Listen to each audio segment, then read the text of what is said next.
My name is Sophie Hollanders. I'm from the Netherlands and I work as an agricultural advisor. I came to Saudi Arabia because actually I spent my childhood here. I lived here in the 90s and grew up here. I spent my time here with my family and I always had a longing to come back to Saudi Arabia. I returned once in 2009 or 2010 for my father's work. And then I got lucky enough to return in 2014 for an internship. And since then I stayed here. The difference between living here in the 90s and even actually over the past years is quite big. I mean, living somewhere in your childhood, it's always a good memory. So my memories of the 90s are quite nostalgic anyways. And as I said, I returned in 2014, but I feel that especially over the past 3-4 years, things have really rapidly changed. Society has changed, the economy has changed. The city of Riyadh has been growing. It's quite impressive. So many sectors are developing. For example, sports and culture, entertainment, tourism. A lot of things are happening on a big scale. So it's really a different place to be here right now.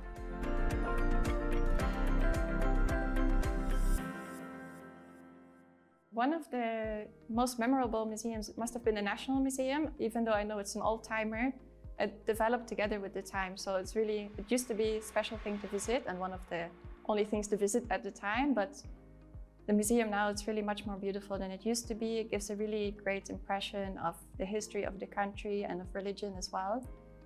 That's obviously a big one, but I remember visiting a small village called Bushaiger, and they have a couple of very small heritage museums, which are really nice as well and easy to reach by car. So those are definitely some of my favorites.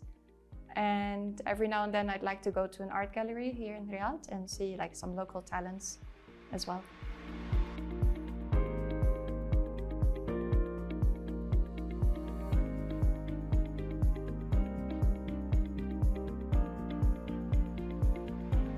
I've visited only a couple of events for Riyadh season. One of my favorites was Middle Beast. I attended it, I think, 3 years in a row or 2 years. Another music event was organized with Formula E. There were some DJs as well and musical events happening at the same time. And one of the most recent one was the event in Diriyah, which was called Bujairi, I think. And what I really liked about it is that it's a traditional looking place, but renovated. And it has some of the best world's best restaurants and coffee houses all together. But it has a really calm and traditional vibe.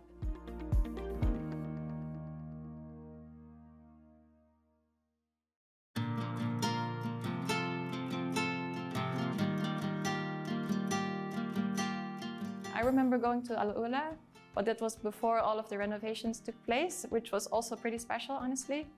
And this is still on my wish list to go back because I haven't seen it after all the renovations. And one of the trips that I remember very positively was also Abha. It's such a different region from the rest of Saudi Arabia, nature-wise and people-wise. It was really special.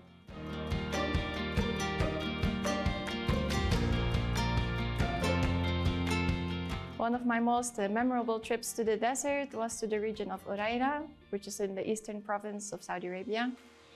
It's really unique and untouched area that I'm sure it has a lot of things to offer, especially in the future. And other things I'd like to do in the desert is I've been camping, hiking, and my all-time favorite is quad biking.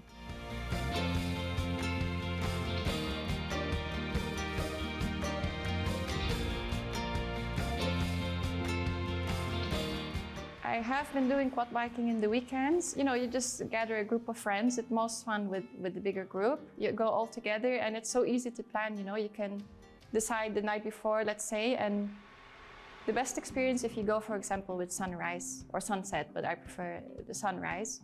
You go in the dark, you go into the hills, rent a quad bike.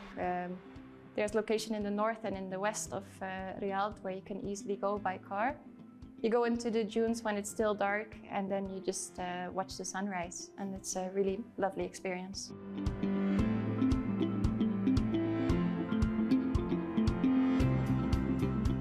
Social life is quite an interesting thing here because especially the time that I came back here, it was so different than it is now. But I always felt like whatever you want to do, it is somehow possible. Maybe you need to do a little bit more efforts. But what I like about especially the expat life here is that your friends do become your family, as you said. So even through my work, I met many of my friends that are still my friends nowadays. And nowadays it's much more easy to also make friends in daily life. It's much more easy to socialize as well. One of the most unique things about Saudi Arabia, I feel that society and the people are so united, yet all the regions have their own characteristics and traditions that are really special and highlighted. But as a society and as a nation, it's a really strong country, and I really admire that. I think Saudi hospitality is one of the most unique features of Saudi Arabia as a country and its people. Actually, it was one of the reasons why I never really felt alone, despite the fact that I came alone back in 2014. People are always there to take care of you, and yeah, it's such a unique feature of the country.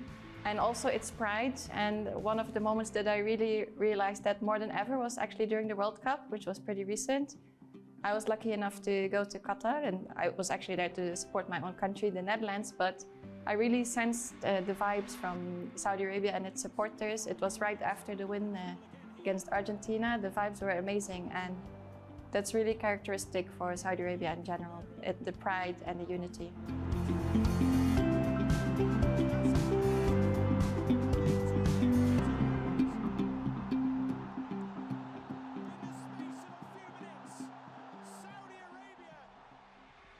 The art revolution in Saudi Arabia is really impressive, and I feel like the art scene has always been there, but it was a bit more underground, or Saudi artists would, be abroad and showcase right there. But now there is so much happening publicly. It's supported by the government as well. One of the most special things I visited, I guess, must have been the Biennale, which took place last year for the first time in Saudi Arabia. And now I can't wait to visit the first edition of the Islamic Biennale, which is held in Jeddah. And it's so ambitious and impressive how this was, planned on quite a short term. And I know the teams there are working really hard on realizing such an amazing project.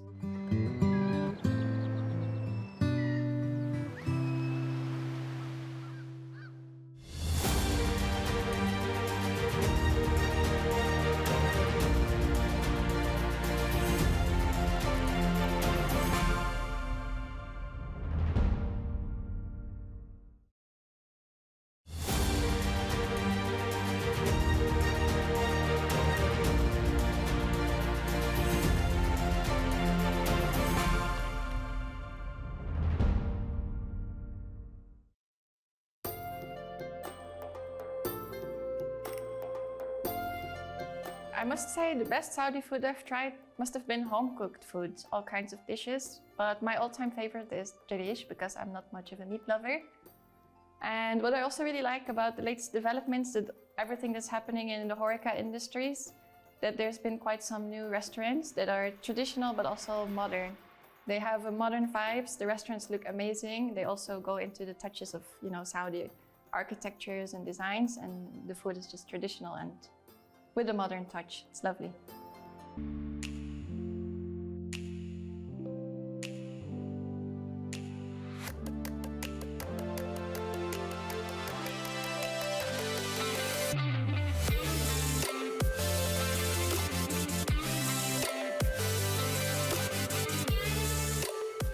Usually when I get off work, I try to do something active or sporty. I guess most of my hobbies are sports related, and I'm really happy that especially nowadays, we get the opportunity to do that. So, for example, I cycle, which is also something very true to my heart. And as you know, in the Netherlands, it's more of a means of transportation, but most people cycle there on a daily basis. So nowadays it's also possible here, which I'm really grateful for. I do race cycling. Actually, cycling is a great way for me as well to explore the city and its surroundings.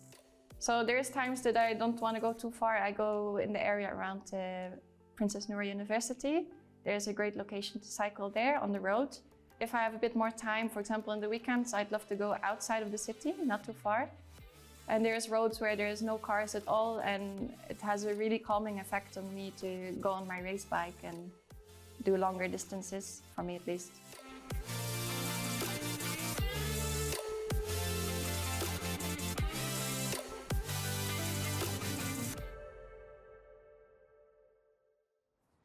So when the last time you played paddle?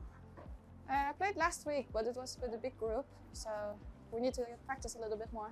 Oh, honestly, for me, I played even approximately 2 weeks ago, so I wouldn't say that I'm playing a lot. I'm sure I need a little bit more practice with that. No worries, we'll do that now. Which side of the court do you prefer? I will be on the right side, yeah. Yeah, let's go.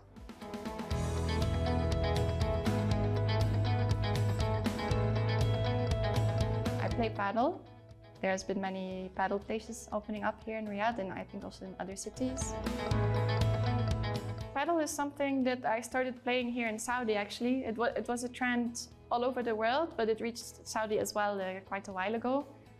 And I saw some of my friends doing it. I used to play tennis in the past and I really liked it, so I tried to join once. I really enjoyed it, and since then I'm part of a group of friends, colleagues that plays all together.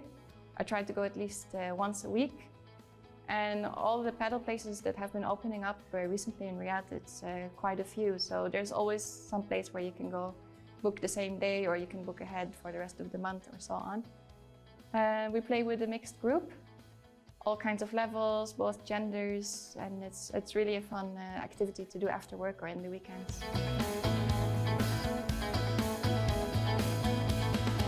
I do Pilates in an amazing school here in Riyadh as well. And of course, I like to go out and try new restaurants and coffee places. That's what I love to do in the weekends or sometimes in the evenings of weekdays.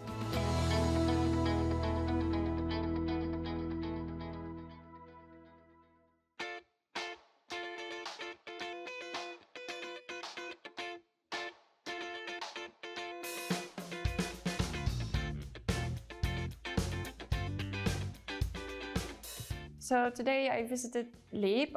We weren't an exhibitor there, but I visited with a colleague. I visited also last year, so I knew it's really a worthy conference to attend. And this is one of the places where you can see the future not only of Saudi Arabia, but of the world being shaped in so many sectors.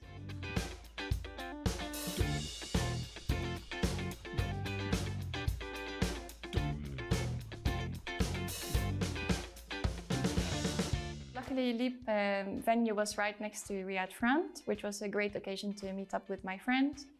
I met her there after the conference, and it's a really nice place to walk around, especially this time of year with beautiful weather. It wasn't too crowded.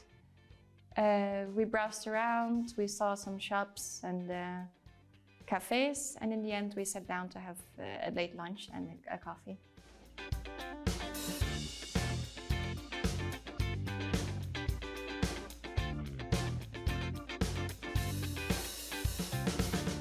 I definitely dine out more in Saudi than I ever did in the Netherlands.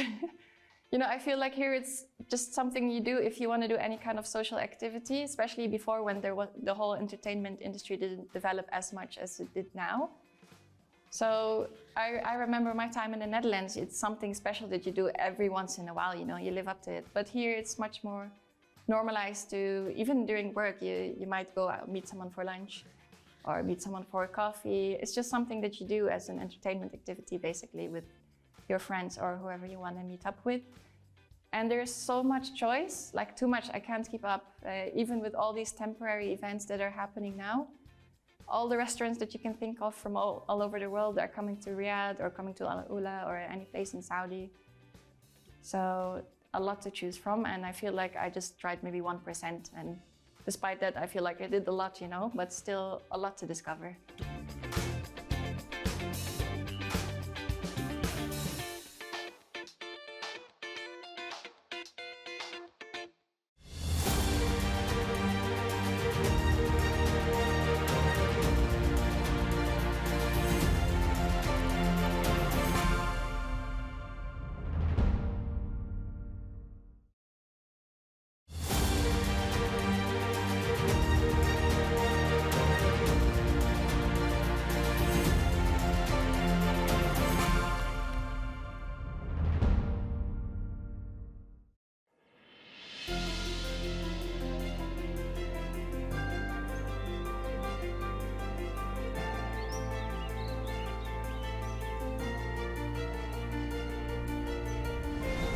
It's obviously a very different life that I have now that I came back alone and as an adult, for work, than the memories I have as a child here.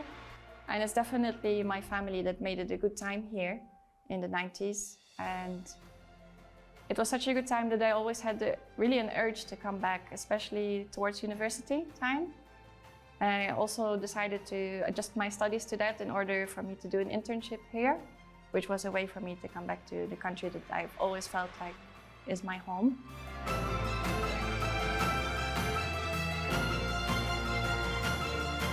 Even when I was in the Netherlands, I studied Arabic in university back then.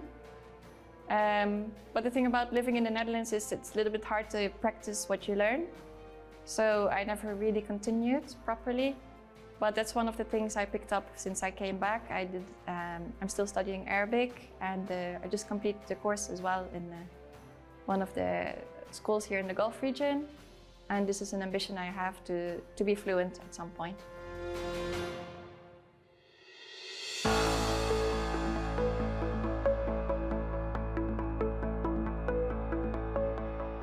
My overall best unique experience was my childhood in Saudi Arabia. But I really wanted to mention, I think it was the year 2018, which changed my life completely, and for many women in the kingdom, that we were able to drive. It made life much easier and more pleasant. It was already before, but it's such a big difference if you're able to go wherever and whenever you want to. It made everyday things more pleasurous, like going to work and coming back and doing your social activities. So that was really a blessing and made life much better.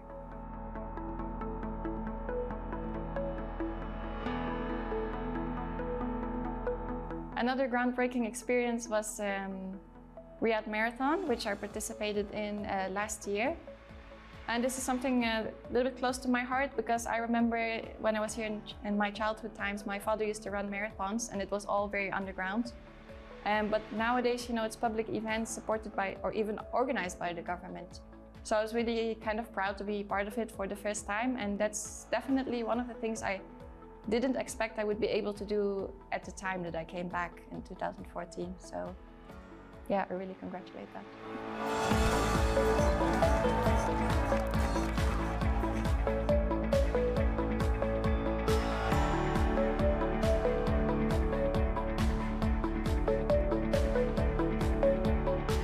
If I'd have to leave Saudi, it wouldn't be out of my own choice, probably. And what I would miss most is my heart, because I would have left it here. I would miss the people, I would miss the landscapes. I would miss all the developments that have been happening, the history that's being made at the moment. I'd miss my life here, I'd miss the stability, yeah.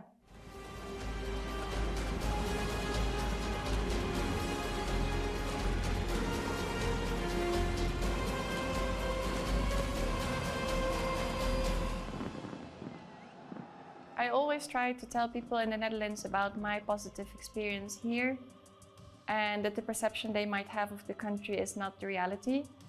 But I know from experience that visitors who come for the first time, for example, either for work or for leisure, they always go back with a totally different feeling and experience than that they came with, and it's 100% in a positive way. People are always pleasantly surprised, and their eyes have been opened to what the country has to offer. So I hope I can contribute to that.